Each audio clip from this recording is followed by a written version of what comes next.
is it just me or is it just weird that we are now relitigating the Civil War and slavery and all of these things? Why is this happening?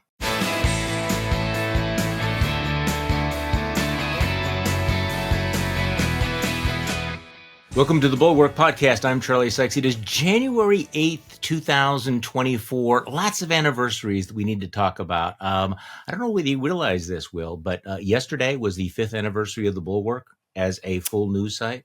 5th anniversary. Yep. You were there. And of course, on Saturday, year 3, which continues to be bizarre. I was thinking about this the other day. You know, as extraordinary and soul-crushing as the transformation of the Republican Party has been, what's happened since January 6, 2022 is still remarkable. I mean, we were talking about invasion of the body snatchers, and the cowardice of the Republican Party, in 2017, 2018, 2019. And this will maybe sound naive now in retrospect, but I don't think anything prepared us for exactly how far Republican leaders and Republican voters would go after January 6th in going along, not just with the big lie, but this aggressive historical revisionism. You and I were just talking about this CBS poll showing most Republicans think that, the January 6th rioters, the people who went into the Capitol, beat the shit out of police officers, were patriots and that they ought to be pardoned. I mean, this is really an extraordinary moment for us, and to see that how thorough, we thought the party was Trumpified back in 2020. That feels like this like a kinder, gentler era compared to where we are right now. You know what I mean? Oh, yeah. Well, this is at the far end of the scenarios that I was prepared for a year ago, 2 years ago, 3 years ago. I mean, it keeps getting worse and worse. Yeah. And the fact that it's not just Trump, it's the Republican elite, it's the Republican voters, that it's not just denying the election, but it's political violence itself. Well, everything has gotten so much worse. Well, and you know who's surprised by it? Not just Democrats in the media and never Trumpers. People like Ron DeSantis are completely gobsmacked by it because he thought, hey, if I get into this race, surely Republican voters are not going to go along with all of this, and yet they have, and I wonder how that happened.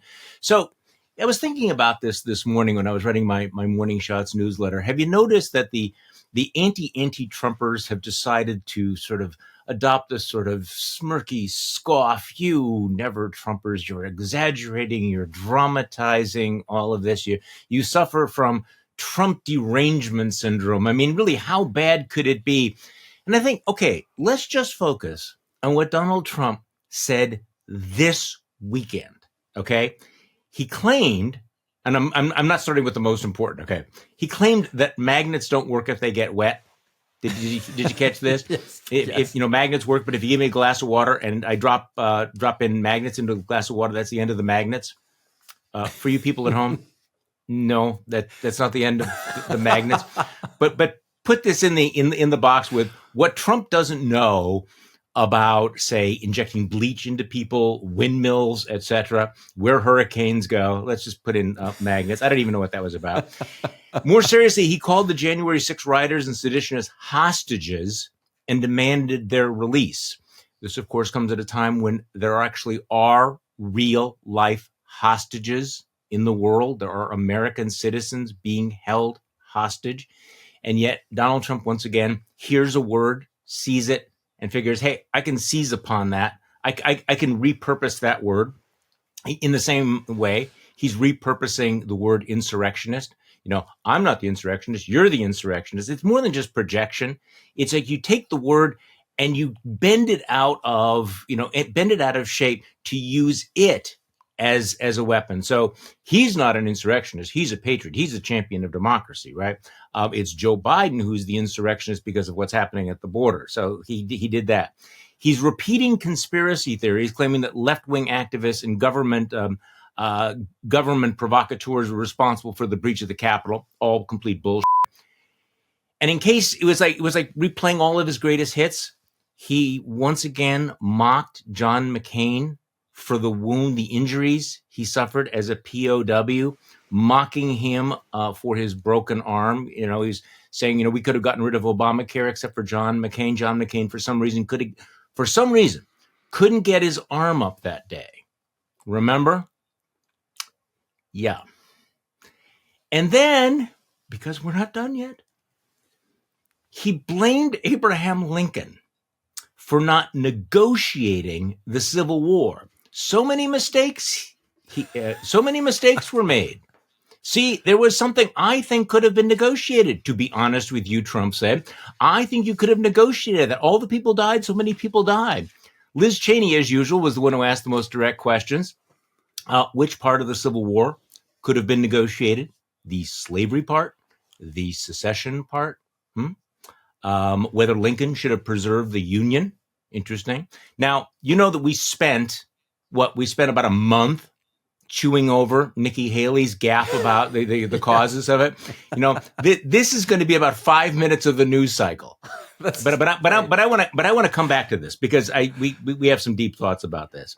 So meanwhile, we're learning more details about this. We have this ABC report that Trump's social media guru Dan Scavino told Jack Smith investigators that when the violence escalated on January 6th, Trump was just not interested in doing more to stop it.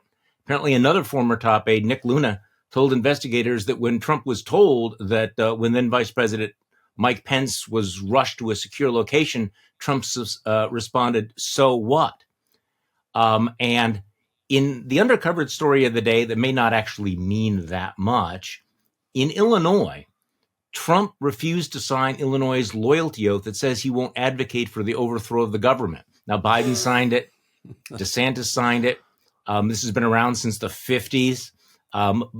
Trump signed it the last 2 times he ran for president. For some reason this year, somebody looked at that and said, yeah, no. So where should we start, Will? Do you want to start with Elise Stefanik, though? Sure. It feels like low-hanging fruit, but as an indication of, there's so many ways that you can demonstrate how the Republican Party has changed over the last few years, right? You can talk about, the abandonment of Ukraine. You can talk about, the fact that they don't even have a platform, the polls, the fact that all the Republican leaders have endorsed Donald Trump. All of those things. But the transformation of Elise Stefanik from being a ambitious, rising normie Republican to being basically a MAGA, human MAGA, talking point soundtrack is really amazing. And so she's on Meet the Press yesterday. And she basically, here's the spoiler alert. This woman is so thirsty to be vice president. She is so, Donald, what do you want me to do? I will say every word you want. So she echoes and amplifies every word that Donald Trump says. Listen to this, including the fact that the January 6th rioters are hostages. Let's play this. On the issue of election integrity, though, as you know, Trump took his case to court more than 60 times that there was fraud. He didn't win. But I want to get back to this key question. Do you still think it was a tragic day? Do you think that the people who stormed the Capitol should be held responsible to the full extent of the law? I have concerns about the treatment of January 6 hostages. I have concerns. We have a role in Congress of oversight over our treatments of prisoners. And I believe that we're seeing the weaponization of the federal government against not just President Trump, but we're seeing it against conservatives. We're seeing it against Catholics. Whoa, we're right there. Okay, so let's just focus on the word hostages. Now, I know a lot of people are ripping on Kristen Welker for not saying, hostages, but, when you're dealing with a fire hose of stuff like this, I want to focus on the fact that the number 3 Republican in the House of Representatives, the person that Republicans, replaced Liz Cheney with, that I can't get past that, right. Uses the word hostages in a world in which there are real hostages. Will? Your thoughts?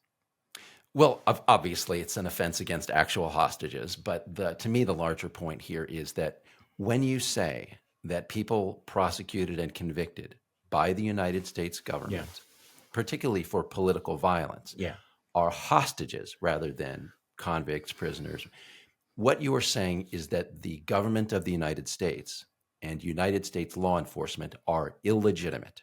Okay. They're either terrorists or they're kidnappers or they're other people committing a crime that they're being held for some sort of ransom or some sort of blackmail, right? So it is a completely illegitimate. It's not about justice. It's not about whether they committed a crime or where they beat up cops. It's about what? About the weaponization. At least it is right. And now she uses in that quote, she talks about weaponization. Now we know this is a Republican talking point. Yeah. The government of the United States is under the control of partisan Democrats, Joe Biden. They have weaponized it. And you heard her talk about conservatives and Catholics, the FBI is coming after parents, all that stuff we've heard, right? Yeah. So that was the talking point. But it was about that stuff, the Catholics and the parents and all that. Yeah. It's now expanded. It's expanded to political violence. Though the government is coming after people who practiced open political violence, as documented on video. Trying to overthrow the government to keep Trump in power. And those people, the people who did that violence, according to Elise Stefanik, are the good guys. Now, remember, this was a Trump position, that the January 6th hostages. It's now not just a Trump position. That is the number 3 Republican in the House, the chair of the House Republican Conference, saying that these people are the good guys, the people who attempted to overthrow the government. This is now a party-wide crisis, and it's a nationwide crisis because this party could be in power again. Well, and again, of course, but I mean, when Donald Trump used the term hostages, I think that there was at least sort of a little bit of a gasp, but it's also so much on brand for Donald Trump because the world is talking about the Israeli hostages, for example, in Gaza, and Donald Trump hears these terms. And it's like this is his lizard brain. It's like, how can I find a way to diminish the experience, the real tragedy of the hostages, while glorifying thugs who used American flags to beat up police officers? As usual, Liz Cheney had one of the most forceful responses to this. Let's play this. It sounds like you're saying you don't trust Republican leadership in the House and their conduct in the upcoming election. Look, you've had 2 members of Republican leadership in the House on television this morning. You've had Mike on, again, claiming that he has the right individually to decide that he's going to throw out millions of votes and ignore the rulings of the courts. Mike Johnson. You've had Elise Stefanik on this morning talking about the J6 hostages. I mean, you don't have to take my word for the fact that you can't count on these elected Republicans to defend the Constitution. Every time they go out and give an interview, they demonstrate it themselves. Now, Elise Stefanik was on another network this morning. You just mentioned her. The quote was, "I have concerns about the treatment of the January 6th hostages." Hostages is a very specific word. And there are well over 1,200 people in the U.S. legal system going through legal proceedings right now for their role in the attack that day. That word she used is exactly the word that Donald Trump uses. And that's why she's using it. And it's outrageous and it's disgusting. And if you go and you look at what individuals have been convicted for who are incarcerated, you'll find, extensively, these are people who were involved in violence against police officers, in the assault on the Capitol. And it's disgraceful for Donald Trump to be saying what he's saying, and then for those who are attempting to enable him or attempting to further their own political careers to repeat it. It's a disgrace. And you cannot say that you are a member of a party that believes in the rule of law. You can't say that you're pro-law enforcement if you then go out and you say these people are, quote, hostages. It's disgraceful.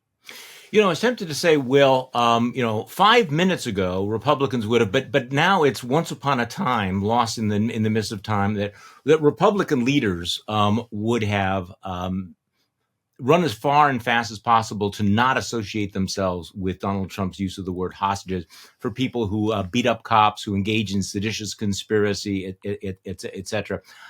There once was a time when they would have said, well, okay, I didn't hear that. I don't know anything about that. Those were the cowardly ones. Others would have actually actively pushed against it, saying, this number one trivializes the experience of the real life hostages in the world.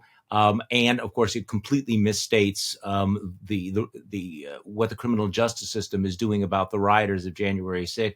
But now, I mean, as we've been talking about, there's no pushback at all I mean, I don't know of a single Republican leader, with the possible exception of Liz Cheney. I can count them on one hand. Liz Cheney, Adam Kinzinger were both, of course, out of office. Liz Cheney replaced by Elise Stefanik.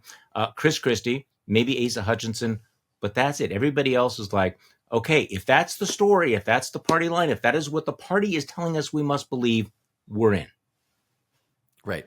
And it's remarkable to me that the Republican Party has gone beyond being the party of election denial to being the party of embracing the violence of January 6th. That's an amazing thing. And, right. That's God bless. Right. So, but God bless Liz Cheney for reminding people, that the Republican Party at the same time has claimed to stand for law enforcement. This is really an important point she's making, because not enough Democrats make this point. This whole pro-law enforcement thing is not viscerally in Democrats in the same way it's in Republicans. Democrats will make the point about democracy and everyone's right to vote. That's a very Democratic talking point. But standing up for law enforcement was a Republican talking point. And it's very important, even for people who've been kicked out of the party, for the Cheneys, for the Kinzingers, for the Christies, to make the point that if you actually believe in law enforcement, you should be defending the law enforcement officers who defended our country on January 6th, and certainly not claiming that the people who violently assaulted them were and are hostages. Yeah. Okay. So Elise Stefanik also, and by the way, I think this point about moving from election denialism to actually embracing violence is crucial, and it's one of the things that's happened since January 7th, and actually really accelerating in the last 12 months. Elise Stefanik also was asked what should have been a very, very easy question: would you certify the 2024 election? For people who think, oh, it's Trump derangement syndrome to think that they would do this all over again, or that January 6th and that whole attempt to overturn the election was just a rehearsal. Listen to this, Kristen. Again, I'm not sure who's talking with Elise Stefanik. This is Kristen Welker. Okay. Talking to Elise Stefanik, again asked, hey, will you uphold the free and fair election of 2024? Would you vote to certify, and will you vote to certify the results of the 2024 election, no matter what they show? Well, I voted not to certify the state of Pennsylvania because, as we saw in Pennsylvania and other states across the country, that there was unconstitutional acts circumventing the state legislature and unilaterally changing election law. What about 2024? What about 2024? We will see if this is a legal and valid election. What we're seeing so far is that Democrats are so desperate, they're trying to remove President Trump from the ballot. That is a suppression of the American people, and the Supreme Court is taking that case up in February. That should be a 9-0 to allow President Trump to appear on the ballot, because that's the American people's decision to make this November. And the matter is, of course, halted pending that appeal, as you say. But just to be very clear, I don't hear you committed to certifying the election results. Will you only commit to certify the results if former President Trump wins? Does that mean if former President Trump wins? No, it means if they are constitutional. What we saw in 2020 was unconstitutional circumventing of the Constitution, not going through state legislatures when it comes to changing election law. And we're seeing this in my home state of New York, Kristen. We are seeing Democrats try to steal the election and illegally gerrymander congressional districts that we fairly won and are fair line. So I see this at a very local level, as well as the unconstitutional overreach we saw at the national level in 2020. So I'm hearing not necessarily. Like, are you gonna certify? Are you gonna vote to certify the? Now, again, I think this is one of those you're not sufficiently alarmed moments, because it was shocking and appalling and disgraceful that even after the attack on the Capitol, so many Republicans voted not to certify the 2020 election. I mean, we've talked about that, right? Yeah. Think about what's happened to the Republican Party since that moment. Think how the Republican Party has changed, what the Republican Party will look like in 2024, 2025, if in fact a Republican House of Representatives has to vote on this. And think about what you just heard from the number 3 member of Republican leadership, Mike Johnson, one of the wooliest of the election deniers, is Speaker of the House. This is something. Look, anybody that thinks that we're not going to have a replay, I think just hasn't been paying attention. And I'm sorry, I know you want to be the optimist, but Elise Stefanik is just signaling exactly like they're trying to steal it. They're doing this, and I'm going to take. I got my little pony here, and I would love to be the optimist for you, Charlie, but this pony is going straight to the glue factory today because I am not at all an optimist about this. I mean, I think you and I are laughing about this, but we're laughing and we're crying because this is deadly serious. Liz Cheney, remember, Liz Cheney said in her comments about Elise Stefanik, she said the Republican leadership. Liz Cheney is now talking about the Republican Party as a whole. It's Mike Johnson saying defending the overturning the 2020 election. It's Elise Stefanik here about the 2024 election.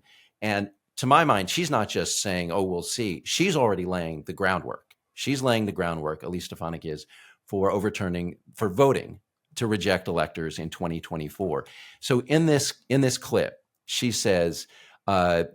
When she's asked whether she's going to certify 2024, she says, well, I already voted in 2020 to throw out the Pennsylvania electors. Why? Because they didn't go through the state legislatures when they changed their votes. Now, all this went through courts. Elise Stefanik, Mike Johnson, they don't care. The courts don't get to decide this. We, the Congress, get to vote on January 6th to overturn the results because we think the courts were wrong and it was unconstitutional what the states did. And Elise Stefanik is now specifying things that will justify, in her mind and the mind of her colleagues, voting again to throw out the electors.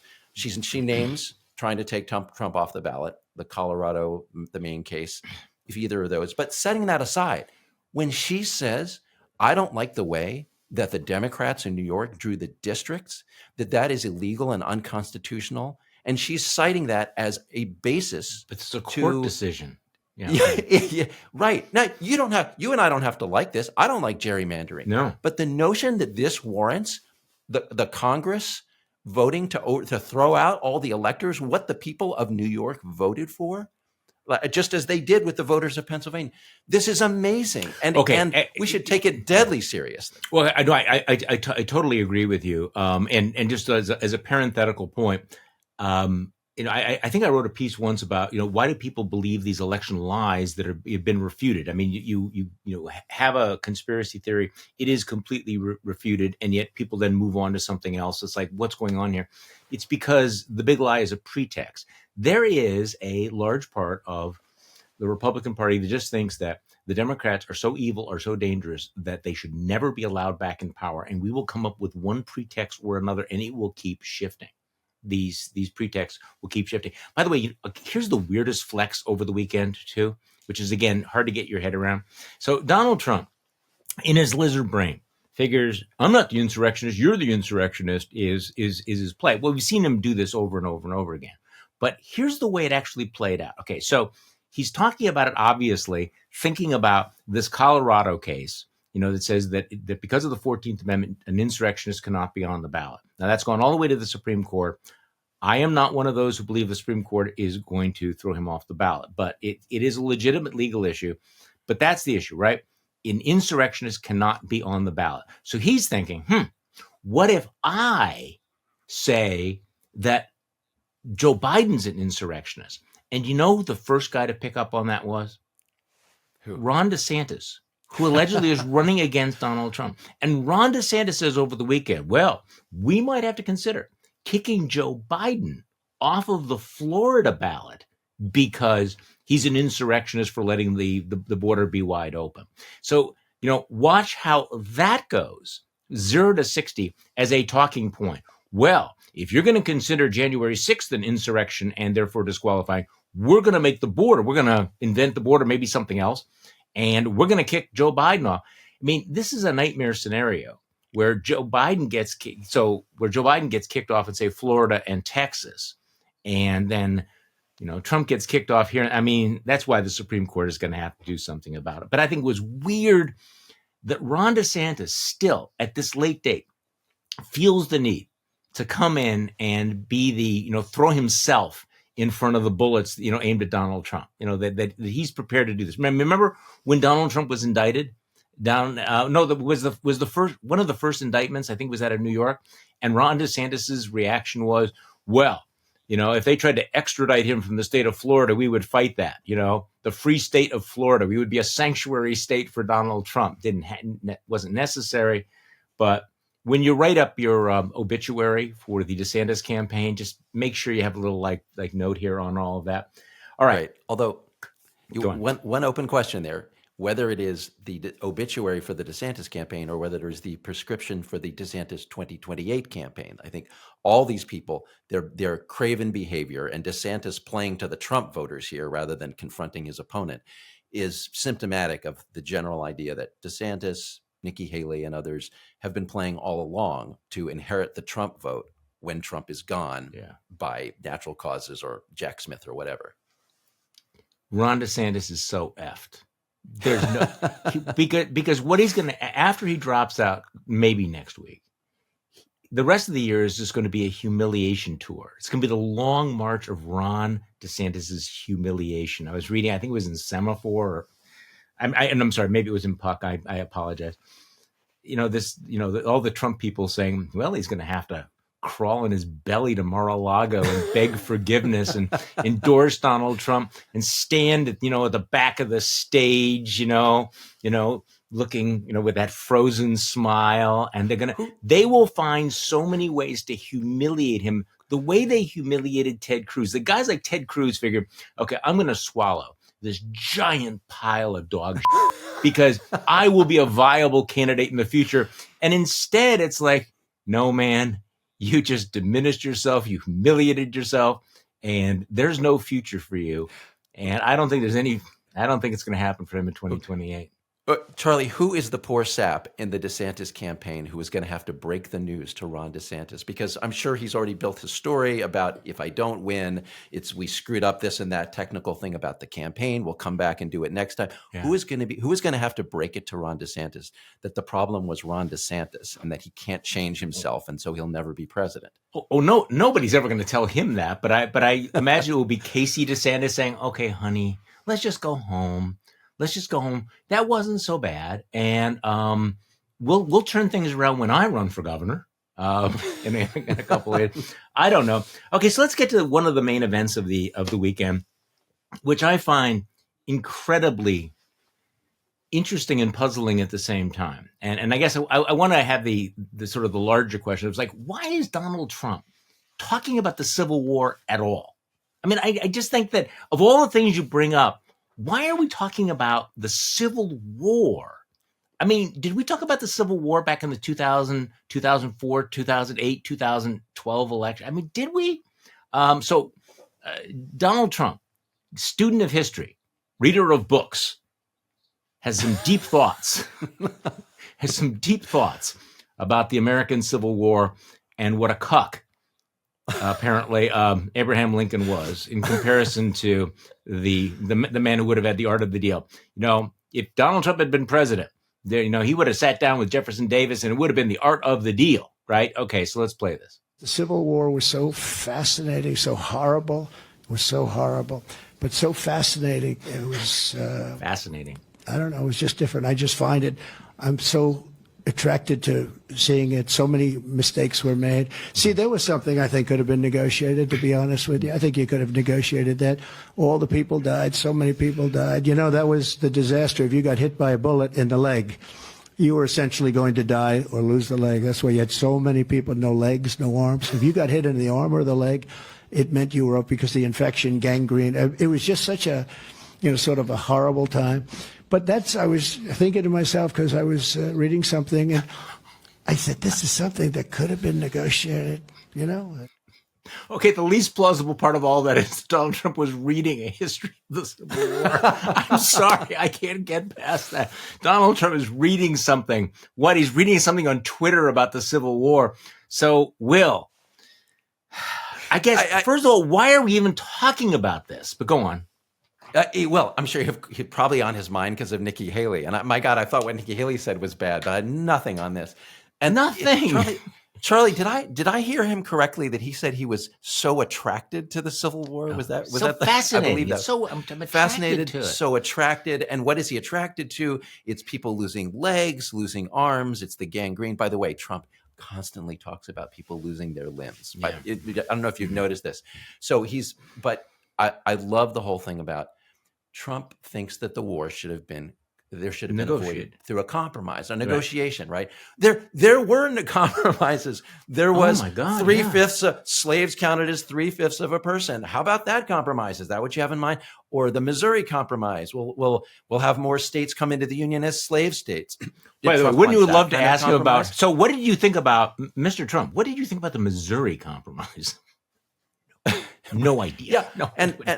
And this is totally consistent, by the way, with what he says about Ukraine. I'm going to get this war settled in 24 hours. We'll have a negotiation. We'll have a compromise, because Trump has no morals at all. So, hey, Putin, Zelensky, Russia, Ukraine, freedom, slavery, it's all a negotiation. We give half to the slave states and half to the free states, and we're all good, right? Well, okay, let's go. Ukraine to Russia. We're all good. Well, let's go back to this compromise thing, because, I mean, first of all, what Donald Trump does not know about magnets in the Civil War, would fill volumes here. But he's talking about, if only Abraham Lincoln had compromised. One of the fascinating things about reading the history, the kind of the granular history, is how hard they tried to compromise on all of this. First of all, the 1850s was an entire decade spent saying, hey, can we work out a compromise on this? Can we have free states? Can we have slave states? When Abraham Lincoln is elected president, he did not say, I am going to abolish slavery, did he? He was actually a rather cautious, prudent man, a man of deep principle. You actually had many, people who said, let's just reassure the South that what we're going to do this. In that interregnum period, there were all kinds of ways that they tried to avoid this, which goes back to Liz Cheney's question. Okay, since all of these attempts to reassure the South, to come up with some kind of a deal, failed miserably. They decided to take up arms. They fired on Fort Sumter. What would, if Abraham Lincoln was as smart as Donald Trump, which is what he's saying, should he have done? She said, okay, we're going to guarantee you states, that you can have slaves forever. Would he have let them go? Would he have what? What is the compromise that would have stopped the Civil War that was not considered? I mean, this is the thing. Now, of course, this requires a knowledge of history. The thing about, one of the superpowers that Donald Trump has, and I regret using that phrase already, is that he can say this kind of bullshit, knowing, first of all, that there's so much bullshit out there that it won't even be one news cycle. I mean, poor Nikki Haley got, 7 or 8 days at it, and you and I even talked about it. This will not get more than a couple of days, but also, he knows that his audience is not going to push back because, and I'm sorry to say this, his audience doesn't know much more about history than he does. This is one of the consequences of the fact that we are a nation that is ahistorical, that has tremendous historical amnesia. We do not teach history the way with the aggressiveness. And I think you and I would both probably put our heads in buckets of water if we knew what percentage of the American people actually knew a lot about Civil War. So there is the ignorance speaking unto ignorance, knowing that he can get away with all of this. But I have to ask you, well, is it just me, or is it just weird that we are now relitigating the Civil War and slavery and all of these things? Why is this happening? I mean, maybe on some level, Donald Trump just wants to say, and I'm a better president than George Washington, or I'm a better president than Abraham Lincoln. I am the greatest president ever. And I would have none of the terrible things that ever happened in American history. If I had been around, the British would not have screwed around with the T-Tex. If I had been around, we wouldn't have gotten into World War I, or that moron FDR. If I had been president, Hitler would have been afraid, to declare war on us. I mean, is that what he's doing, or why the Civil War? I don't know where I'm going exactly about the Civil. Yeah, to me, the common thread, Charlie, is revisionism, and revisionism as a term that itself is abused, but rewriting history. Okay, so Trump is like trying to rewrite the history of the Civil War. You've just described the efforts at negotiation that went on. He's pretending it never happened, imagining it never happened. Maybe he believes it never happened because he doesn't know anything. And of course, he would have prevented it. But even we'll go back 3 years to January 6, 2021. What we have is a Republican Party busy trying to rewrite the history of what happened, pushing out propaganda about what happened, that these were innocent people, that the FBI, led it, and that's not. So this is a party dedicated to erasing history. And Chris Christie, God bless him, tried to remind them about the founding of the Republican Party as a reform party around slavery. that's being erased because, we're the party of, as Nikki Haley says, it was tradition versus change. And what do Republicans stand for? They stand for tradition. No, the Republican Party at its founding at that point stood for change. So Republicans used to be proud of being the party of Lincoln. Believe it or not. Yeah. But honestly, you were the party of you were the party of change, and it was a good thing. Sometimes that's the right thing. There's one other term, Charlie, that I'd love to bring into this conversation. The term is warmonger. So Donald Trump has, built a whole isolationist wing, now isolationist column, the center of the Republican Party around the idea we're not going to be warmongers. And with good reason, because of the Iraq War. I mean, the warmongering, wars of choice, wars for their own sake. They're horrible. They do a lot of killing, and it's harmful for everyone involved. And I understand the case against needless warmongering, right. Thoughtless, reckless warmongering. But the opposite, the response to that ought to be balanced. It ought to be measured about when to use force. What Trump is describing here about the Civil War, that we should have negotiated our way out of it, that is a moral compromise of the rights, the liberties, the freedom of human beings, that it was not and is not morally acceptable. But Trump, to my mind, is implying that it would be, that some kind of compromise, the kinds that were attempted, would have been justified to avoid the horrors of the Civil War. Sometimes, though, and the point of the Civil War is sometimes you do have to fight a war. You have to fight a war there. You have to fight a war in Ukraine, or you have to support a war in Ukraine, because fundamental moral principles are at stake, and preventing further harm to people, further tragedy is at stake. Well, I agree with you, and I am still puzzled by all of this, because I know that there's a sort of a very small rump on the right that always thought that Abraham Lincoln was a bad guy, and we've seen this happen so often, how these fringe cranks suddenly find their way to the mainstream. And I just wonder where we're going on all of this. Okay, so let's do a little bit of horse race politicking, which I'm becoming increasingly bored with. But Nikki Haley is, making her last stand. You can tell that Nikki Haley is kind of a real thing, to the extent that anything is real these days, because Trump is dumping a lot of money aimed at her in the last few days. Clearly, you can sometimes tell, what does a candidate really think? Who do they really worry about? Well, it's like, who are they spending money on? And the Trump folks are going after Nikki Haley, saying she's not strong enough on the wall or on Muslim bans or whatever. So Nikki Haley was on yesterday morning, and she talks about her strategy. And because, of course, the big question is, okay, so what has to happen for you to actually dethrone someone who is leading you by 40 or 50 points in the polls? I keep track. It's just whatever it is. That's like an F load of, points there. So this is Nikki Haley explaining her electoral strategy. We have an opportunity to get this right. And I know we'll get it right. And I trust you. I trust every single one of you. You know how to do this. You know Iowa starts it. You know that you correct it. You know that you continue to go.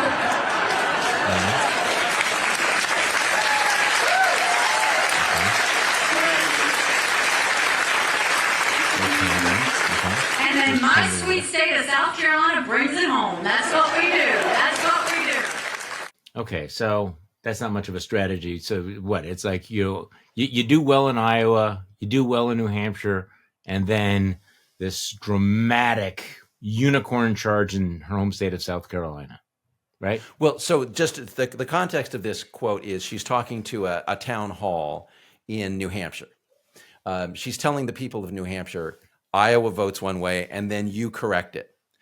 Now, of course, in this quote has now been played in Iowa to show the Iowans that Nikki Haley is two-faced.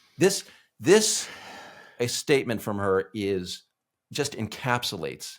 There are certain gaffes a politician makes that are actually, they connect with what's really wrong with that person. Right. And in Haley's case, this is it, right? She is she goes to Iowa and says, I'm all about Iowa. And then she goes to New Hampshire and says, yeah, they screw it up and you correct it. Right. And does she think no one's gonna put the two together?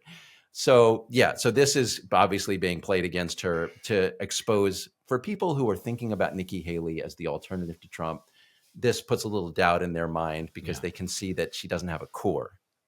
Okay, which I think has been established by this point. Okay, so let's talk about Joe Biden's big speech over the weekend. Joe Biden really leaning into the fight for democracy, the threat of Donald Trump.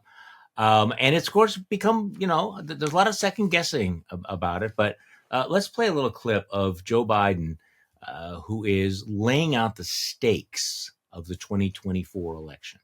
This is the first national election since January 6th. Insurrection placed a dagger at the throat of American democracy since that moment. We all know who Donald Trump is. The question we have to answer is, who are we? That's what's at stake. Who are we? In the year ahead, as you talk to your family and friends, cast your ballots. The power is in your hands. After all we've been through in our history, from independence to civil war to 2 world wars to a pandemic to insurrection, I refuse to believe that in 2024 we Americans will choose to walk away from what's made us the greatest nation in the history of the world. Freedom, liberty, democracy is still a sacred cause.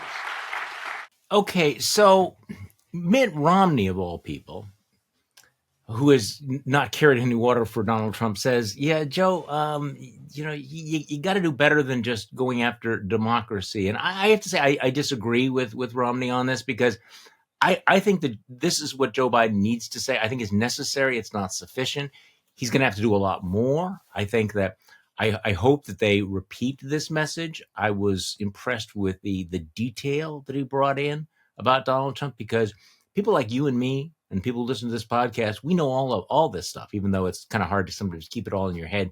We have tens of millions of voters that, maybe you've forgotten about this, who don't know about his mocking of dead soldiers. So tell me what you thought of that speech, Will.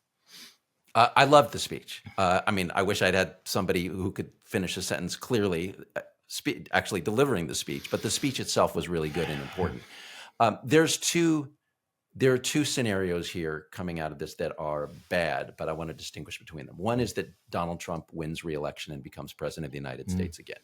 It's horrifying, but you and I don't control that. Joe Biden doesn't necessarily control that. Americans may decide to re-elect him. They may not care about democracy or the rule of law. But the second one is that, and you and I do control this, does that proposition get tested? Is the choice made clear to Americans in the election that if you vote to bring Trump back to power, you are walking away from liberty and from democracy? That we do have influence over, and it's our job, and it's Joe Biden's job to make that choice clear. And that's what Biden is doing in this speech. He's saying, who are we? We have to decide that. That's something we get to control. But that part sounds boilerplate to me. I'm sorry. What I liked was when he went through the specifics of what Donald Trump said, who Donald Trump is, and he's being mocked for it. A lot of the anti-Trump right, and the New York Post is like, once again he's telling us Trump is bad, orange man bad, as if somehow it's absurd to be warning about the awfulness of Donald Trump. I don't think that either we or Biden ought to be dissuaded by all that, but also, I do think there is a danger. And I as I said, I disagree with Mitt Romney, but maybe he's making the point that the invocation of the word democracy is not going to be sufficient, in part because I think it's too abstract for a lot of voters. And also, watch, and I've said this before, and I apologize for people who think I'm repeating myself, but of course, we're going to repeat ourselves on this. In fact, I think we have a moral obligation to repeat ourselves a lot this year. Watch the way that Donald Trump co-opts democracy, because tens of millions of his supporters actually do not think of themselves as anti-democratic. Bear with me. They actually think that they are the defenders of democracy. And he is going to wrap himself in the mantle of genuine American democracy. You Democrats are trying to kick me off the ballot. You are the anti-democratic ones. You hear this already with his beginning to, he takes the word, remember, he co-opted the term fake news. He's co-opted the term insurrectionist. He's going to co-opt democracy. So if Democrats and never-Trumpers believe that simply saying we need to defend democracy is sufficient, what we're going to see is tens of millions of voters who say, yes, absolutely right, which is why we are voting for Donald Trump. Now, again, this is going to make our heads explode, but I'm telling you this is what's going to happen this year. So how do you Yeah, break that pattern? Okay, so Biden did all that in this speech. He named all the specific things. He named Trump sitting there and watching the attack on the Capitol, that's calling for suspending the Constitution, threatening the chairman of the Joint Chiefs, saying, I'm going to be a dictator, threatening retribution. I mean, the Insurrection Act. So Biden has his itemized list of his evidence against which is the Trump. best. Yeah. And it's going to grow even over the next year. So I wouldn't fault him for that. I think what's really important, so I don't think it's boilerplate, Charlie. I just think that it's really important to elevate this and to clarify it. Nobody but Joe Biden has the kind of pulpit that he has to declare to to everyone in America that this is the central issue. I mean, look, Charlie, I'm not happy with Joe Biden's border policy. I don't think Democrats are taking that issue seriously enough. I'm not happy about inflation. There's a lot of things I'm not happy about with Joe Biden. But none of that compares to preserving the republic, and I don't fault Biden at all for making that the central issue. It is the central issue. No. Don't get me wrong. I don't fault him for that. I'm not actually faulting him. I'm just saying it's necessary. It's not sufficient, and it's the way you phrase it. Because I totally agree with you, obviously, on all of this, but I think that he needs to find a way to explain it to those swing voters in a way that will be extremely compelling. Like, for example, I will tell you that for me, the fact that Donald Trump and his supporters actually seriously wanted to wipe out the votes of millions of Wisconsinites, wanted to disenfranchise me, is one of the most outrageous things I've ever seen. And so, again, it's not the word democracy. It's like, go to Michigan, go to Pennsylvania, go to Arizona, go to Wisconsin and say, you know what they wanted to do? They wanted to take your votes and throw them in the shitter. They wanted to disenfranchise. They wanted to say your votes did not count. They wanted the legislature to overturn the election. You know what that is? When we talk about democracy, that's what we're talking about. And it's not about me. It's about you. And that you know that when you go and you vote, if you vote wrong in Michigan, Pennsylvania, Georgia, Arizona, they're just going to overturn the election. They're going to take away your vote. I mean, I remember I was on a show once when somebody was saying, well, the Republican Party wants to disenfranchise African-American voters in Wisconsin. And I went, wait. Understand that they want to disenfranchise all of the voters in Wisconsin. Let's make this a universal thing. So I don't disagree with you. I do find it fascinating watching, again, our good friends in anti-Trump, who've been basically saying the same thing we've been saying for, about 10 minutes now, when they thought Ron DeSantis was going to step in. Now going, oh, now you're talking about how he wants to be a dictator or he's going to be anti-democratic. Where would you get this idea? I don't know, because we listen to what he says. We watch what he's done. We look at the dead people, people who were killed on January 6th, and the fact that he's glorifying it. I don't know. You tell me what would be alarming to you. Right.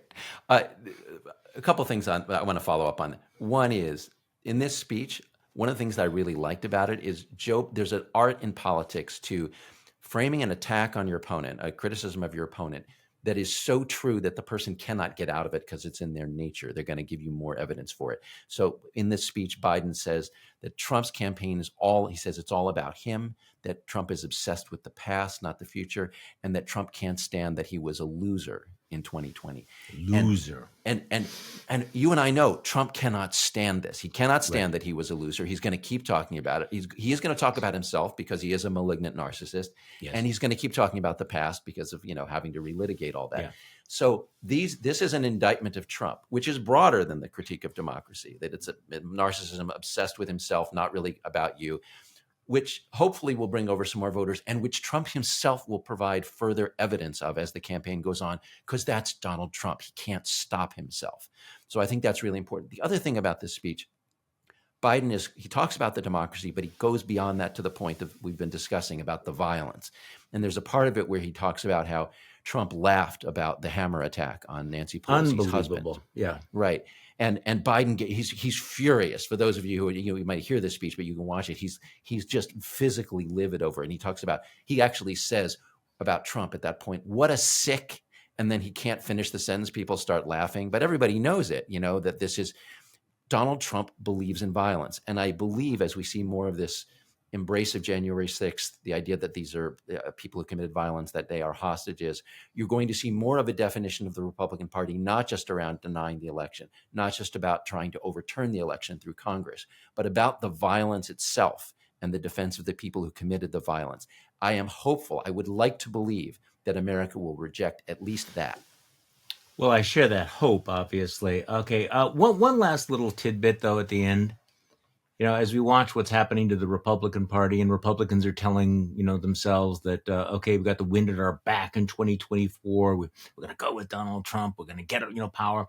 Meanwhile, one state party after another seems to be eating itself alive. And rather than do a tour of the whole country, well, let's talk about what just happened in Michigan, which is one of the key states. The Republican Party there has not only lost its mind, it appears to be just imploding. I don't know. Can you implode and explode at the same time? What are we talking about here? I mean, they're just right. What a show.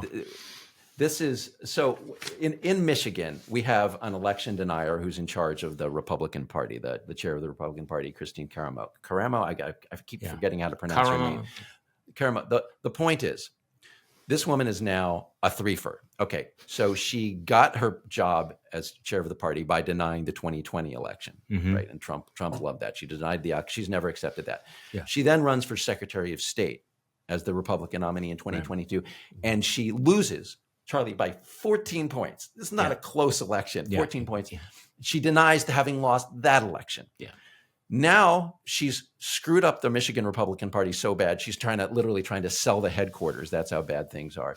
That the state, what was it? The board, the committee that runs the party votes her out, and she's rejecting that. She's saying your vote is not legit. It's not a legal vote. It wasn't held in exactly the right way. These are fellow Republicans who are probably pretty MAGA themselves, going, "Yeah, we're MAGA, but she's malignantly MAGA, or she's just." Right. So, I mean, It's a total civil war. She's denying the election that's throwing her out, which, of course, is totally consistent. What did you people think? What did Republicans who are half sane think when you bring these deniers, these lunatics into your party, when you make them chair of your party, and then you think you're going to get rid of them? They don't go quietly. That's how they got where they are. Well, I must admit, this is a moment where I think the Schadenfreude is completely justified, and I don't feel bad about it at all. And this is happening all over the country. People are going, so what did you think was going to happen when you brought these extremists, these nut jobs, these fanatics, these deniers into the fold, when you embrace the Kerry Lakes of the world, and things like that? How did you think this was going to play out? Did you really think that alligator in the bathtub was not going to grow bigger and come out and try to eat you?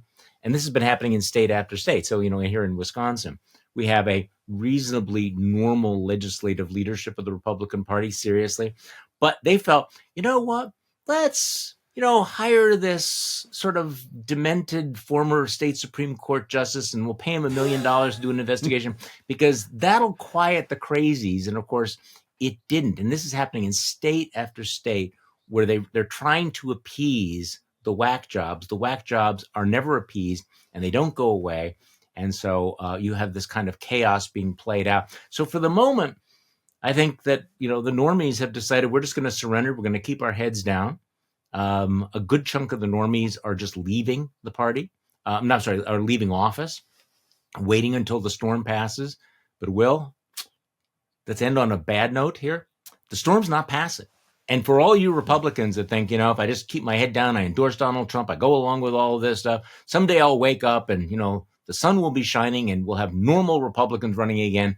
This is not going to be happening anytime soon, I don't think. No, it's not going to pass. And we have some new evidence of that this week. New poll out from CBS News where they asked voters, they asked Americans about people. And just to be clear about the question is about, quote, people who forced their way into the U.S. Capitol on January 6th. So this is not, again, peaceful protesters, not people who are at the ellipse. This is people who literally forced their way. That's the framing of the question. And among Republican respondents to this poll, 51% of those Republicans said that the people who forced their way in were patriots, that it was patriotism. 59% said those people were, quote, defending freedom. 66% of Republicans said they would support pardons for the people, again, who forced their way in. Yeah. So what we have here is new evidence of that it is not just a Republican, it is not just a Trump position to support, to deny the 2020 election or to support overturning it through Congress. It is a Republican position. And it is not just a Republican position to do those things. It is now a Republican position to defend the actual violence of January 6th. To me, this is an increasingly alarming sign of where this party is going, and the thought that people who support violence could be back in power in the House, the Senate, and the White House within a year is completely alarming to me. Well, it ought to be completely alarming, and because this is also a generational shift. I mean, we are going to have a hangover of this that will last us a very, very long time. People who are now getting into politics, who are looking around and seeing what is normal, what is acceptable, those folks are going to be around long after we are gone, 20, 30 years from now. And this is a shift. And I think that there was, and it's interesting just watching the sort of the transition from, okay, let's tolerate the guy. We don't have to endorse it, but we'll enable the guy and we'll look the other way. And that shifted to, okay, we'll say these things because, this is what we are required to say, to actually having lots of people now believe these things. I mean, there's a different, sometimes, politicians will say, look, this is what I have to say. I just have to say this to survive. Now what you're seeing is that people actually do believe that the criminal justice system is completely illegitimate. They are, and that therefore people who are arrested for crimes are hostages. You do have people who now believe that what happened on January 6th was not what you saw with your own eyes or experience. And by the way, you see that video of this congressman, Texas Congressman Troy Nehls, who is actually confronted, in the House chamber, protected by guys with guns, and he's yelling at the protesters, you're embarrassing, and they're talking about killing congressmen, and he knew at that time exactly how bad it was, and now he says, Ashley Babbitt was murdered. So what you've had is people not only denying the evidence of their own eyes, what they saw on television, they're denying their actual own experience in this revisionist history. And so if in fact these people are really patriots, then the people who were trying to assault the House chamber in that video and saying, if we have to kill a few crooked congressmen, we will, that sort of thing, then that does become justified. Right. I am concerned about this, and this transformation is amazing. Again, this is the thing about Trump. And I've said this right almost from the beginning, that Trump is Trump. I mean, Trump does what Trump does. I think he's gotten a lot worse. But I think we need to sometimes turn the camera around to the people who are watching Trump. The way that he has managed to transform the political culture and character of his party and much of the country is truly extraordinary. And maybe it was inevitable that if you embrace somebody who is that fundamentally a malignant narcissist and a liar, that fundamentally that's going to require you to internalize some of that corruption yourself. And 8 years on, we're seeing exactly what that means. And it is dangerous. So can we end on a more positive note here? I feel like we ought to. I got nothing, but Well, I think the government's going to be operating for another year. I think Mike Johnson, my happy story is Kevin McCarthy managed to make it not quite a year, right? Yeah, he managed to make it, 9 months by having to negotiate between crazy Republicans and fiscal reality and having cutting the deal with Biden. So the House Republicans chucked him out. They bring in Mike Johnson. And Mike Johnson is doing the same thing McCarthy did. He's cut another deal with Biden to extend the funding for the government. Hopefully we'll avoid a shutdown. And this, of course, will run out when the patients of the Freedom Caucus has already said they don't like the deal because it doesn't cut enough, right? And it doesn't give them enough border concessions and all that. So they're going to chuck Mike Johnson. But Mike Johnson, let's just hope, here's my little pony, will have served his purpose. He will have got us through the next shutdown threshold. Okay, are you saying he's not going to survive? Are you saying we're about to go into more speaker revolving door? Not about to. I'm saying what is the lifespan of a Republican House Speaker with a 219 vote majority, right? It's whenever Matt Gaetz decides to get rid of you. And so McCarthy made it like 8 or 9 months. And what Mike Johnson has going for him is that he's the new guy. He hasn't yet had to tarnish himself, but he just did. He just cut this deal with Biden. And it's acceptable to Biden and it's not acceptable to the Freedom Caucus. So at some point they will say, you're just like McCarthy and chuck him out. But Charlie, I think that's another few months down the road. Let's stick with today. Deal. Let's stick with today. An amazing outbreak of bipartisan compromise that does not actually shut down the United States of America. I would want to stop right there before we keep going. Okay. Will, thank you so much for another Monday. And thank you all for listening to today's Bulwark Podcast. I'm Charlie Sykes. We will be back tomorrow, and we'll do this all over again.